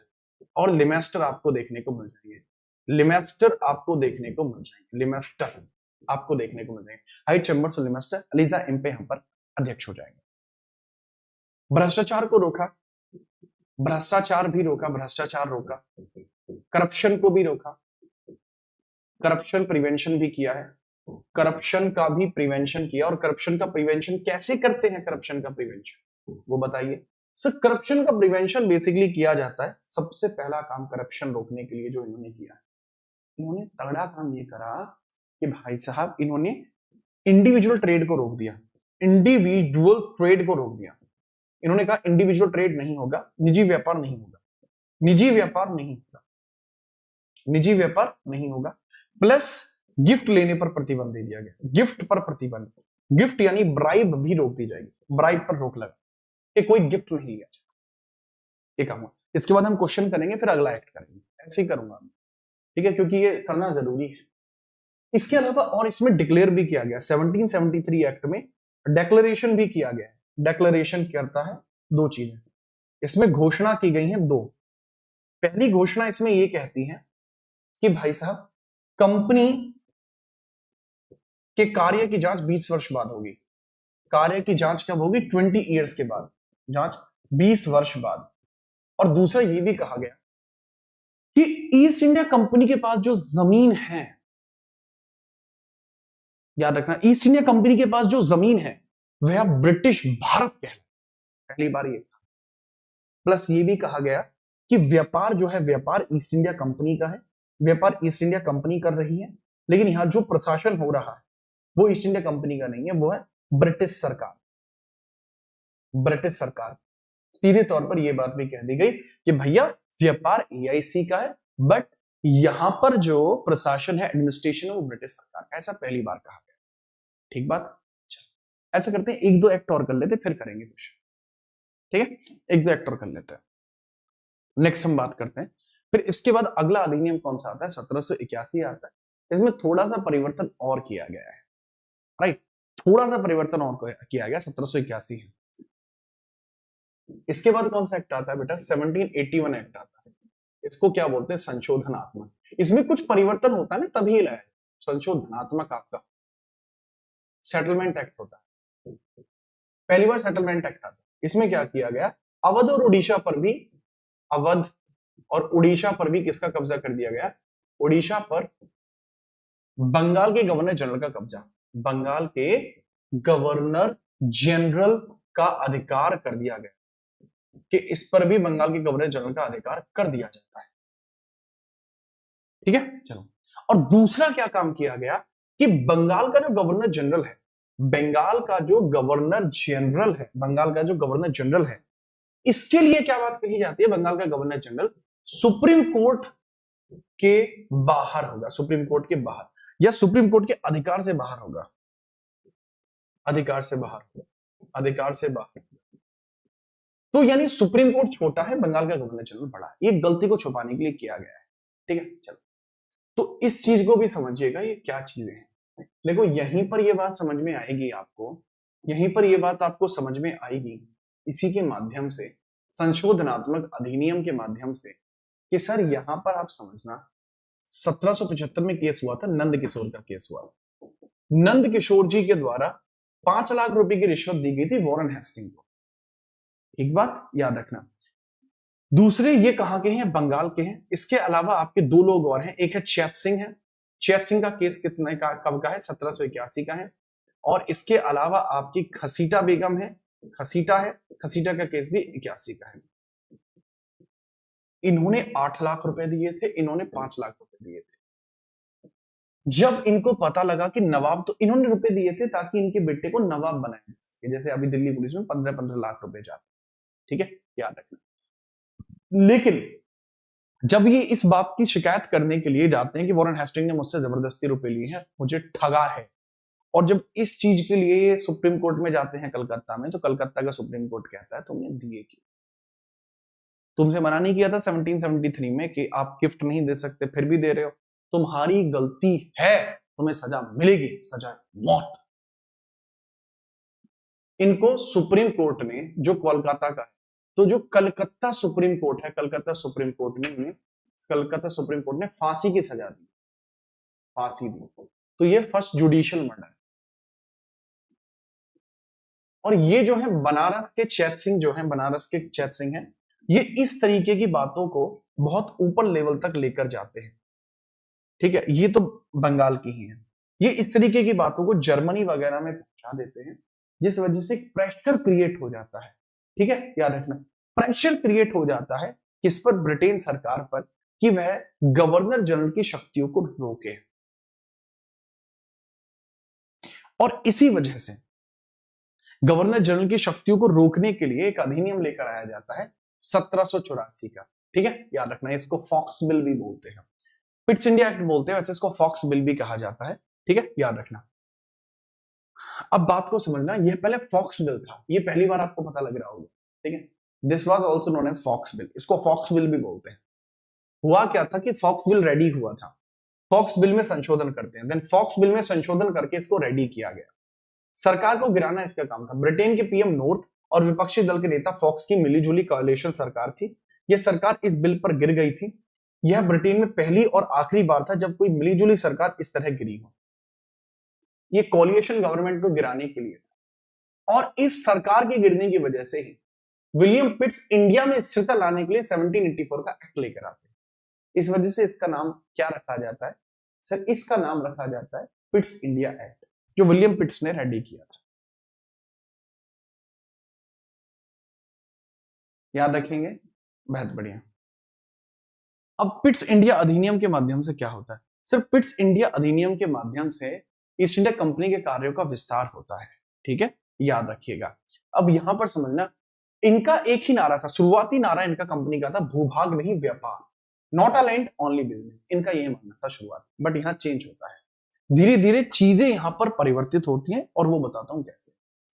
यहां पर आप समझना, 1784 के एक्ट में एक बनता बोर्ड ऑफ डायरेक्टर और एक बनता बोर्ड ऑफ कंट्रोल। ये पॉलिटिकल, सिविल, मिलिट्री मैटर्स देखता है, और ये आपके कमर्शियल, ये व्यापार देखता है, व्यापार। और इसका नाम है निदेशक मंडल, निदेशक मंडल इसको बोलते हैं। ये राजनीति देखता है, नियंत्रक मंडल है। यह राजनीति देखता है और इस मंडल को बोलते हैं नियंत्रक मंडल। नियंत्रक मंडल इसको बोला जाए। यह देखता है केवल राजनीति, पॉलिटिक्स को यह देखता है, इसको राजनीतिक मंडल कहा जाता है। ठीक है, चलो याद रखना। कार्यों का अलगाव 1784 में एक्ट ने कंपनी के ट्रेड और राजनीतिक कार्य अलग करे, आपस में मतभेद न। बोर्ड ऑफ डायरेक्टर में 24 मेंबर्स है, इसमें 6 मेंबर्स हैं। ठीक है, याद रखना। इसके जरिए ब्रिटिश सरकार ने कंपनी के बढ़ते वर्चस्व पर नियंत्रण करना शुरू किया। इनकी सैलरी कौन देगा? इनकी सैलरी कौन देगा? इनकी सैलरी ईस्ट इंडिया कंपनी देगी। बट इनकी सैलरी कौन देगा? सर इसकी जो सैलरी होगी वह ईस्ट इंडिया कंपनी नहीं देगी। इसकी सैलरी कौन देगा? ब्रिटिश सरकार खुद देगी। इसकी जो सैलरी होगी वो ब्रिटिश गवर्नमेंट खुद देगी, वह ब्रिटिश गवर्नमेंट स्वयं देगी इनकी सैलरी। ब्रिटिश गवर्नमेंट खुद इनकी सैलरी देगी।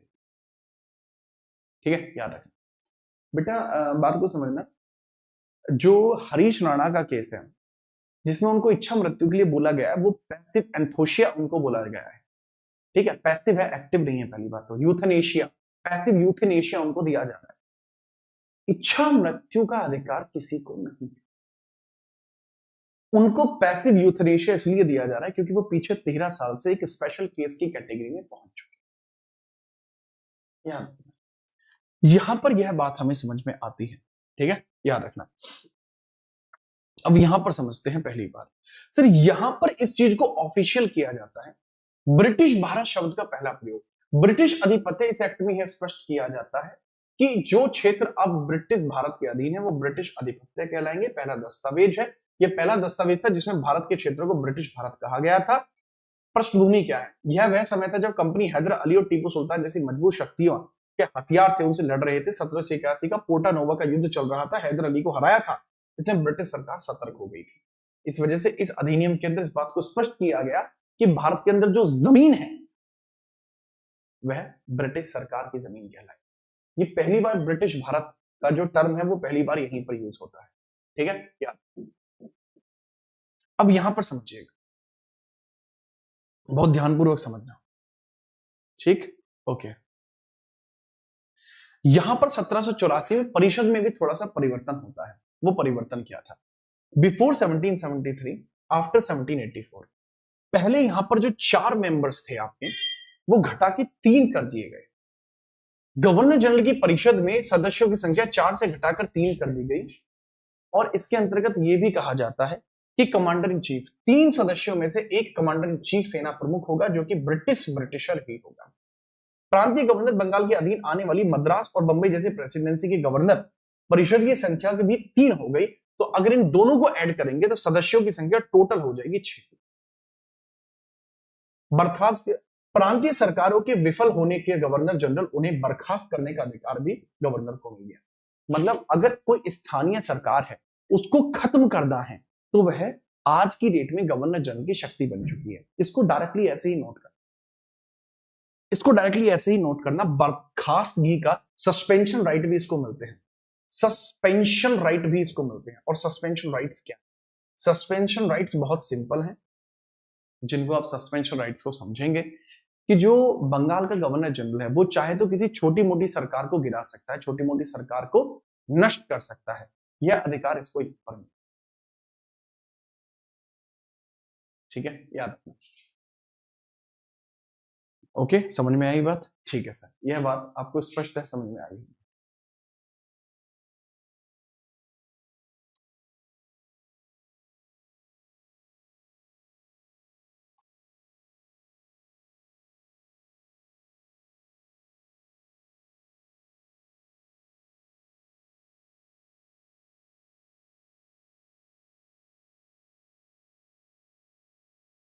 बात आई समझ में? मौका लाड ले, ध्यान से देख लिया। ठीक है, ओके, इस चीज को आप थोड़ा सा याद रखें। इसके बाद हम बात करते हैं इससे कौन खुश नहीं था। वॉरेन हेस्टिंग इससे खुश नहीं हुआ। वॉरेन हेस्टिंग इसके खिलाफ जाता है। मैं समझाने की कोशिश करता हूं, वॉरेन हेस्टिंग इसके खिलाफ जाता है। जो वॉरेन हेस्टिंग्स है वो इसके खिलाफ है। वॉरेन हेस्टिंग्स के द्वारा क्या किया जाता है? वॉरेन हेस्टिंग्स, ठीक है, जो उस समय बंगाल का गवर्नर जनरल था, ये इस समय बंगाल का गवर्नर जनरल था। और ये क्या करता है? यह सीधा जाता है लंदन, लंदन चला जाता है 1784 एक्ट के विरोध में। एक्ट के विरोध में चला जाता है। ये कहता है कि मुझे घाटा हो रहा है। पहले board of controller, board of director दोनों इसी के हाथ में थे, लेकिन अब वो इसके हाथ में नहीं रहे। और जैसे ही वहां पहुंचता है 1785 में देशद्रोह का केस लगा इस पर, देशद्रोह का केस लगा इस पर, सेडिशन चार्ज लगे, और फिर महाभियोग से इसको हटा दिया गया। और फिर 1786 में इस पर महाभियोग लगाया, इसको हटा दिया। 1785 में इस पर महाभियोग लगाया, इसको हटा दिया। 85 में ही इस पर महाभियोग लगाकर हटा दिया। महाभियोग यानी इंपीचमेंट इस पे लगाया और इसको हटा दिया। इंपीचमेंट शब्द का बहुत महिमा है, द्वारा इसको हटाया। और इंपीचमेंट की बहुत बड़ी महिमा क्यों है बेटा? क्योंकि इंपीचमेंट केवल उसी पे लग सकता है जो सर्वोच्च पद पर बैठा हो, उसको यहां से हटा दिया गया। अब इस पद के लिए कोई नया गवर्नर जनरल चाहिए, तो यहां पर एक ऐसा आदमी चुना जाता है जो घोटाला कर ही नहीं सकता, ठीक है। और वो क्या है? तो 1786 में आता है आपका new governor general. New governor general आता है, new governor general of Bengal आता है। और वो कौन होता है new governor general of Bengal? Sir वो होता है चार्ल्स कॉर्नवालिस, होता है चार्ल्स कॉर्नवालिस। और चार्ल्स कॉर्नवालिस आपको देखने को मिलता है, ठीक है। चलिए याद रखेंगे, वो चार्ल्स कॉर्नवालिस है। अब चार्ल्स कॉर्नवालिस को यहां पर बिठाया जाता है। अब यहां पर समझिएगा, वह 1786 के एक्ट की डिमांड करता है। चार्ल्स कॉर्नवालिस का कहना है मैं तभी इंडिया जाऊंगा जब मुझे ये एक्ट मिलेगा। तब इसको ये एक्ट दिया जाता है, इसको वीटो पावर और सेना प्रमुख बनाया जाता है। इसको वीटो पावर दी जाती है, प्लस इसको आर्मी चीफ भी बनाया जाता है। आर्मी चीफ भी इसको यहीं पर बनाया जाता है। बात को समझना, इसको निर्णय निरस्त करने का अधिकार मिला, ठीक है। इसको क्या मिलता है कि he can deny council order, he can deny council, council suggestion.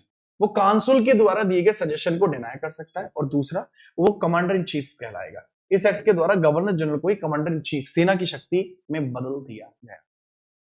इसके बाद आते हैं आपके चार चार्टर।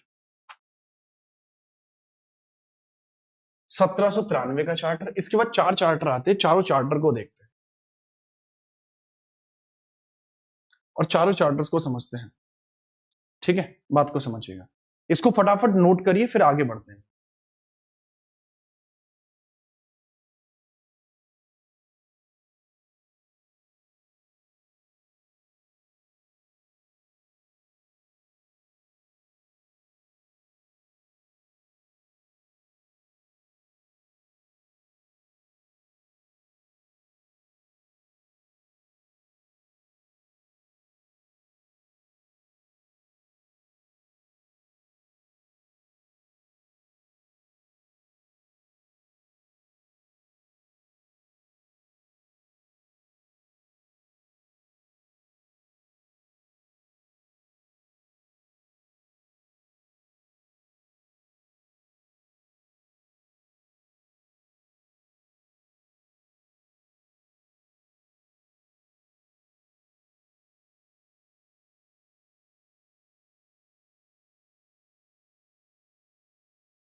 एक इम्पोर्टेंट कॉल था और इम्पोर्टेंट कॉल के माध्यम से हमें ये पता लगा है कि जो मेरी एक क्लास है, एग्जामिनर इसी क्लास को देख रहा है, तो एग्जामिनर का ही फोन आया था कि राणा जी इतना हार्ड मत पढ़ाइए, हम होमगार्ड में इस लेवल के सवाल नहीं दे पाएंगे। फिर मैंने कहा कांस्टेबल में दे लेना, तो मना कर रहे थे नहीं कांस्टेबल में भी इतने हार्ड नहीं दे पाएंगे, आप बच्चों पे हल्का हाथ रखो। तो मैंने उनको एक ही बात बोला था कि राणा साहब अपने पढ़ाने के तरीके को एग्जाम के हिसाब से बदलते नहीं, उनकी नजरों में हर एक व्यक्ति एसडीएम बनने की क्षमता रखता है। आगे बात करते हैं, ये लीजिए, अगर आप ये देख पाए हैं तो कमांडर इन चीफ की पावर इनको यहां पर मिल जाती है। आगे हम बाकियों को देखते हैं, जैसे चार्टर एक्ट आता है 1793 का, इसने व्यापारिक लाइसेंसों में वृद्धि करी, ईस्ट इंडिया कंपनी का व्यापारिक अधिकार या लाइसेंस अगले 20 वर्ष के लिए बढ़ा दिया। इसने यही कहा, सीधे इसने यही कहा कि भाई साहब यहां व्यापारिक लाइसेंस में वृद्धि होगी, यानी जो पहले 20 वर्ष के लिए 1773 में कहा गया था, 1793 में उसको 20 और वर्ष के लिए एक्सटेंड किया गया। दूसरा, भारतीय राजस्व वेतन बोर्ड ऑफ कंट्रोल का जाने लगा, ब्रिटिश सरकार को भुगतान के लिए कह दिया कि 5 लाख रुपए आपको एडिशनल मिलेंगे, और जो राजस्व कार्य थे और जो कार्यकारी कार्य थे उनको, न्यायिक कार्य थे उनको भिन्न कर दिया गया। इसी के माध्यम से राजस्व यानी रेवेन्यू, राजस्व और जो आपके राजस्व के कार्य थे या आपके कार्यकारी कार्य थे या सॉरी न्यायिक कार्य थे उनको भिन्न कर दिया गया। राजस्व और न्यायिक कार्य को भिन्न कर दिया गया,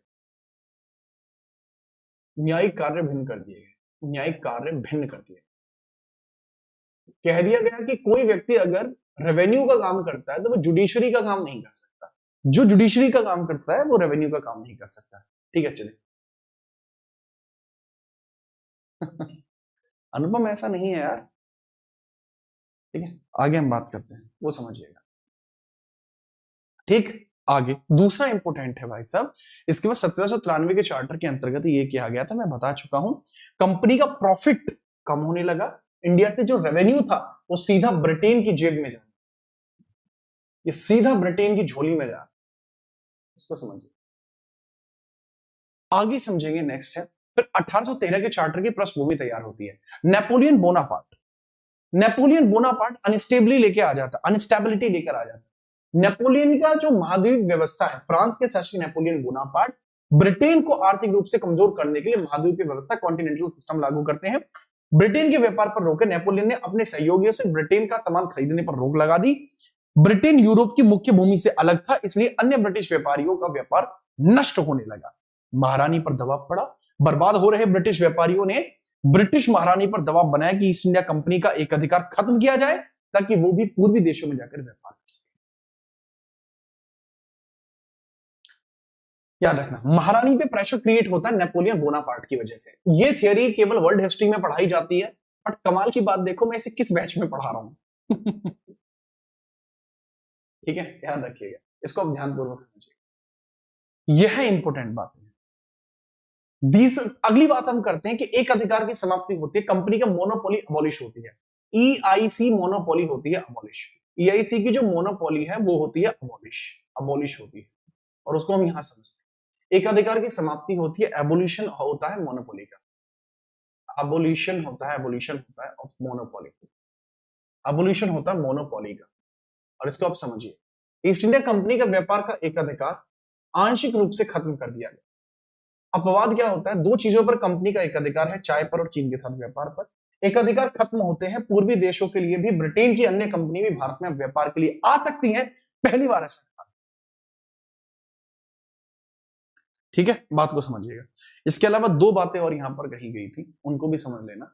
सीधे तौर पर एक बात और यहां पर कही गई है, जिसके अंतर्गत आप ये समझेंगे कि यहां यह भी स्पष्टीकरण दिया गया कि 1813 के चार्टर में ईसाई मिशनरी और शिक्षा, यानी ईसाई मिशनरी को भारत में आकर खुले तौर पर प्रीच द रिलीजन की छूट दी गई, और शिक्षा पर खर्च का प्रावधान है। भारतीयों की शिक्षा को प्रतिवर्ष 1 लाख रुपए खर्च करने का प्रावधान किया गया कि भारतीयों की शिक्षा 1 लाख रुपए हम पर ईयर इस पे इन्वेस्ट करेंगे।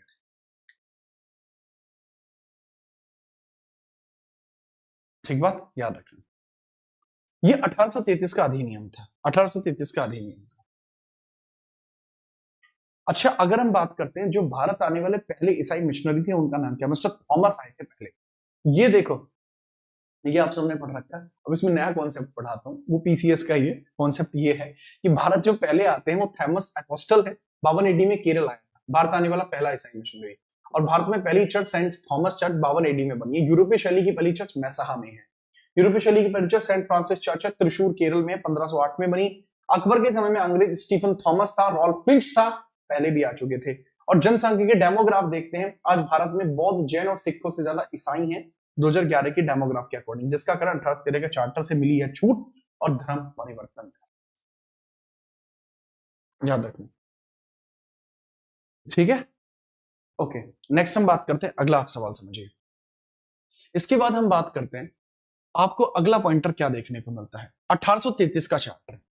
1833 का चार्टर बहुत जरूरी चार्टर है, ठीक है। 1833 का चार्टर बहुत जरूरी चार्टर है, और वो समझेंगे आप 1833 के चार्टर एक्ट के माध्यम से। यहां भारत के गवर्नर जनरल का पद का सृजन होता है। यहां एक न्यू पोस्ट क्रिएट होती है, न्यू पोस्ट, जिसको क्या कहा जाता है, नई पोस्ट को governor general of India. Governor general of India create. जो बंगाल का गवर्नर जनरल पद था, उसी को यहां गवर्नर जनरल ऑफ इंडिया बना दिया गया, ठीक है, याद रखना। सर उस समय इंडिया की पोजीशन वर्ल्ड में क्या थी? इंडिया टॉप 3 में उस समय वर्ल्ड में पोजीशन में जीडीपी के मामले में होता था। अगर आप 1750 के दशक से पीछे देखोगे तो India was at first, India पहले नंबर पे था, पोजीशनिंग में इंडिया पहले नंबर पर था। इसको देखो,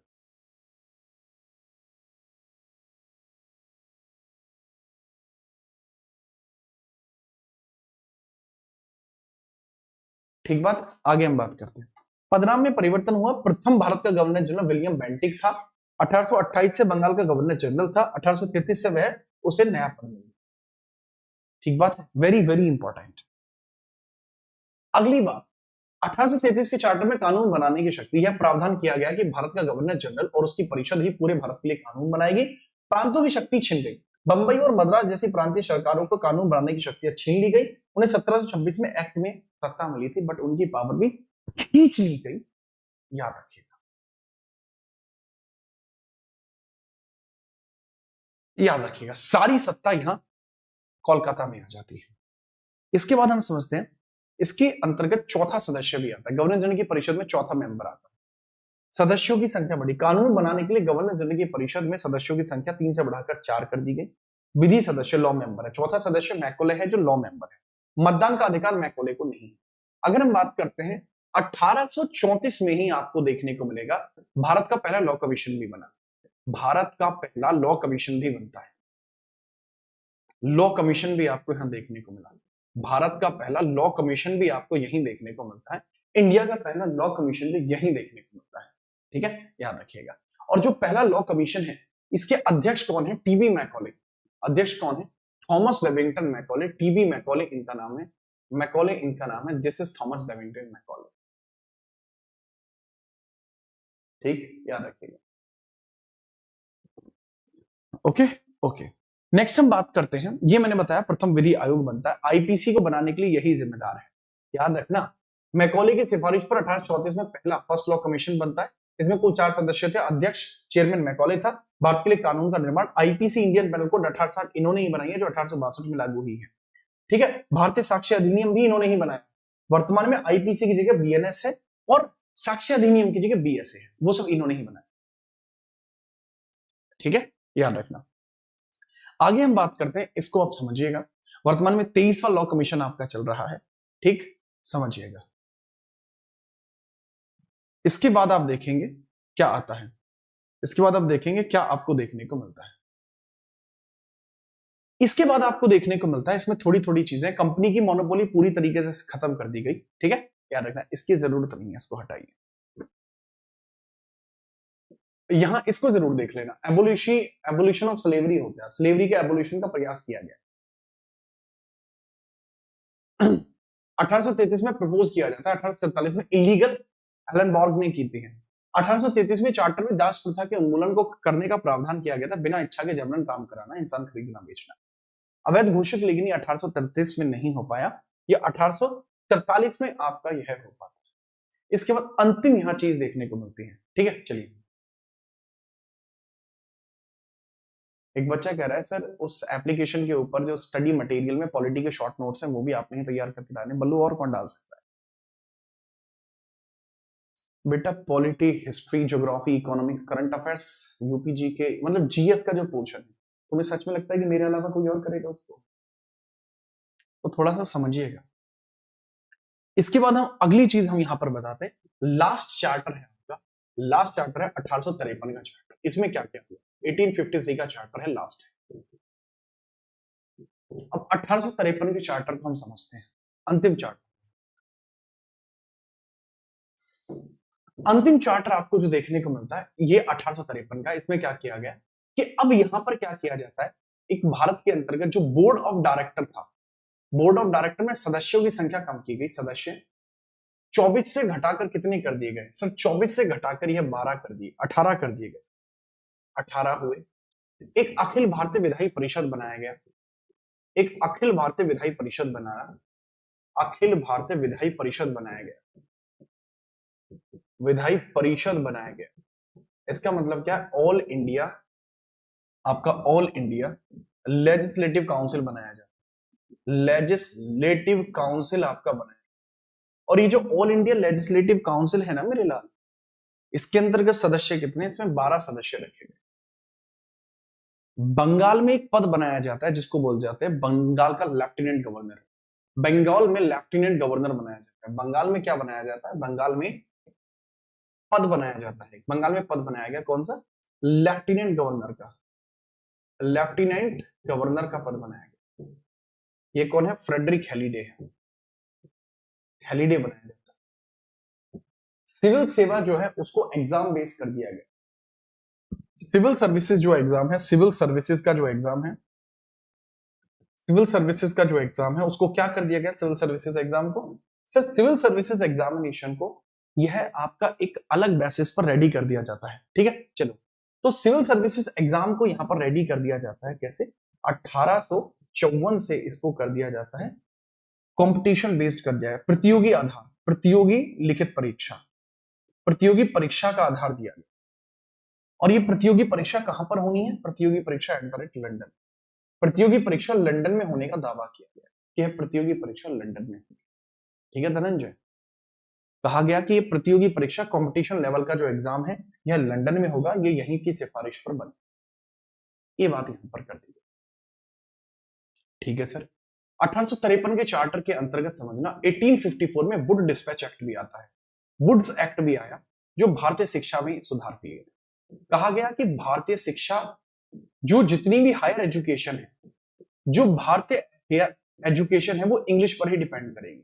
आज की डेट में आप देखते हो जितने भी बड़े बड़े एग्जाम्स उन सब में आप केवल इंग्लिश में ही पढ़ सकते हैं। ठीक है, याद रखना। एक और बात 1853 के अंतर्गत ही क्या होती है, आपके विधायी और कार्यकारी कार्य अलग कर दिए गए, विधायी और कार्यकारी कार्य पृथक कर दिए गए, कार्यकारी कार्य पृथक कर दिए गए, पृथक कर दिए गए, पृथक कर दिए गए। विधायी और कार्यकारी कार्य पृथक कर दिए गए, यानी लेजिस्लेटिव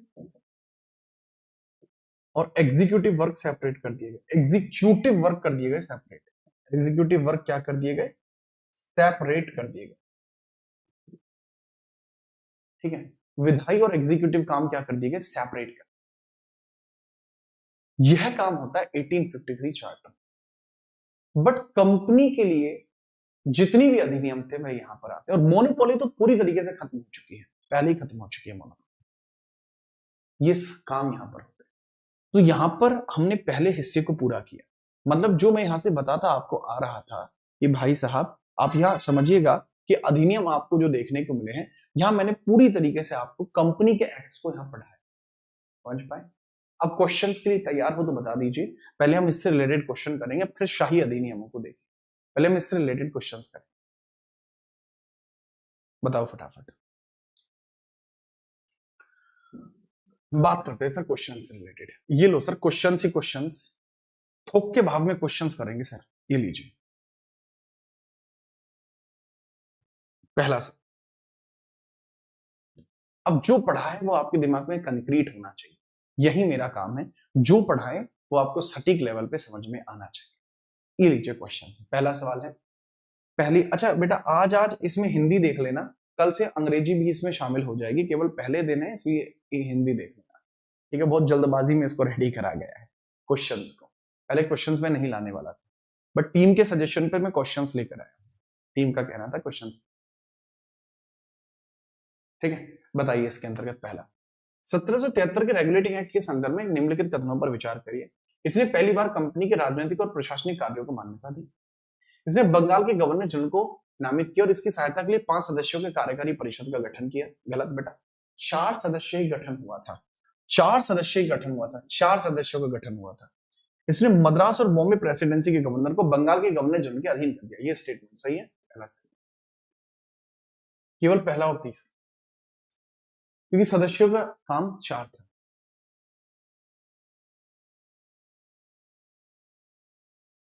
पहला और तीसरा सही, शाबाश। अगला प्रश्न ये रहा, पिट्स इंडिया अधिनियम ने कंपनी के कार्यों को किन 2 कैटेगरीज के अंतर्गत बांट दिया था। यहां पिट्स इंडिया अधिनियम कंपनी के कार्यों को 2 भागों में बांटता है, जो विलियम पिट्स के कहने पर बांटा गया है, ठीक है। चलिए बताइए बेटा, ये मत सोचना कि सर जो आप ऐप में पढ़ाते वो यहाँ क्यों पढ़ा रहे, यह मेरे ऊपर है कि मैं कहाँ क्या पढ़ाऊंगा, राइट। टेंशन फ्री रहना, अगर आपने ऐप के ऊपर भी मेरा बैच परचेज किया तो वहां आपको कुछ एक्स्ट्रा ही मिलेगा। अगर हम बात करते हैं 1784 के पिट्स एक्ट ने कंपनी के कार्यों को किन 2 कैटेगरीज में बांट दिया था, सर वाणिज्यिक और राजनीतिक, कॉमर्शियल एंड पॉलिटिकल कामों में बांटा। कॉमर्शियल काम अलग हो गए, पॉलिटिकल काम अलग। बी, इसके अंदर कॉमर्शियल काम के लिए बोर्ड ऑफ डायरेक्टर था और पॉलिटिकल कामों के लिए बोर्ड ऑफ कंट्रोलर था। इसके अंतर्गत 24 मेंबर्स थे, इसके अंतर्गत आपके 6 मेंबर्स थे। 24 मेंबर्स और 6 मेंबर्स, कुछ इसी प्रकार से देखने को मिलता है। नेक्स्ट हम बात करते हैं, अगला पॉइंट समझिएगा। बताइए फटाफट से क्वेश्चन क्या है, इनको मैच करना है, मैच द फॉलोइंग है, बताइए।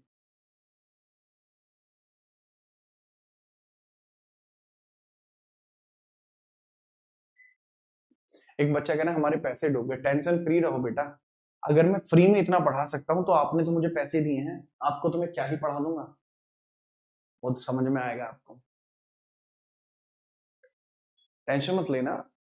राणा साहब के यहाँ कभी किसी के साथ गद्दारी नहीं, ना भविष्य में कभी।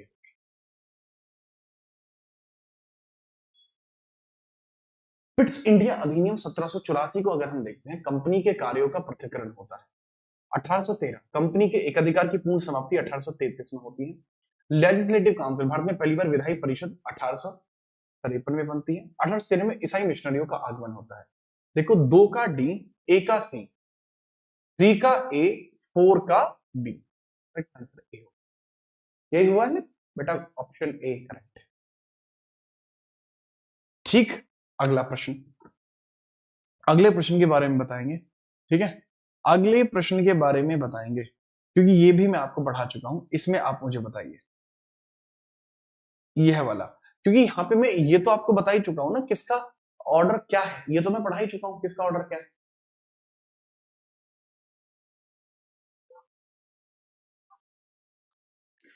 देखो क्रिप्स मिशन आता है 1942 में, वेवल योजना आती है 1945 में, कैबिनेट 1946 में और राजा जी प्लान 1944 में। हिंदू और मुस्लिमों के बीच में, सही कहें तो मुस्लिम लीग और कांग्रेस के बीच में माहौल को शांत करने के लिए, करेक्ट बात को समझें। क्रिप्स मिशन सबसे पहले कौन सा है इसमें, 42 पहला ही होगा, फिर चौथा, फिर दूसरा, फिर तीसरा, ए ऑप्शन करेक्ट है, बहुत बढ़िया। आगे हम बात करते हैं, इसको समझिएगा नेक्स्ट, ठीक।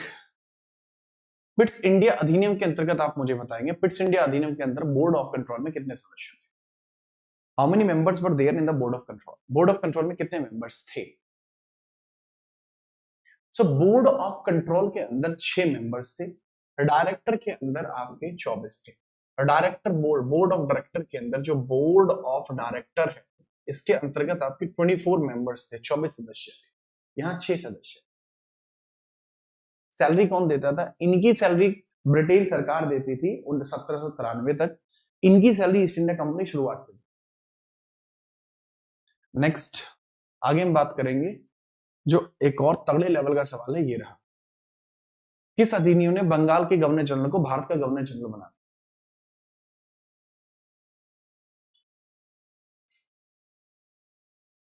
बताएं सर ये कब हुआ?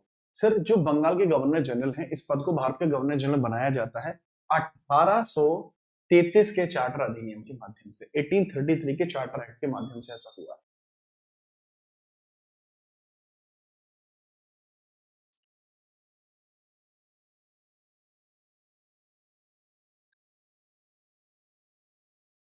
ईशांत इसको भेजिएगा भाई यार, एक बार इसकी फाइल बना के भेजना यार, ये अच्छा सब्जेक्ट है।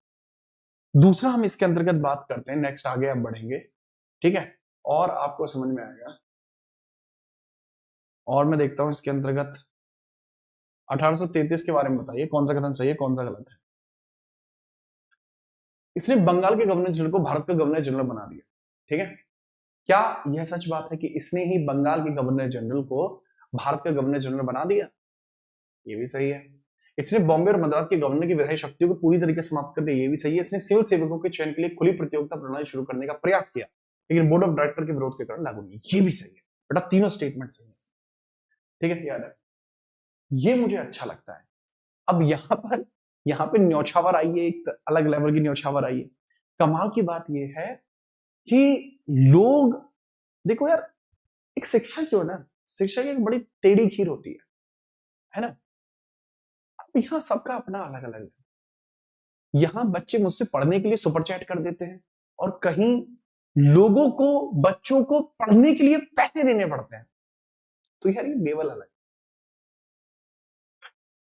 अब मैंने बहुत गहरी बात कर दी है, मुझे ऐसा लगता है कि मुझे आगे बढ़ना चाहिए, क्योंकि मैं बहुत गहरी बात कर चुका हूं। आगे बढ़ रहा हूं क्योंकि मैंने लगता है मैंने बहुत गहरी बात कर दी। चुप हो जाओ, मुझे हंसाओ मत। 1793 के चार्टर की बात बताइए।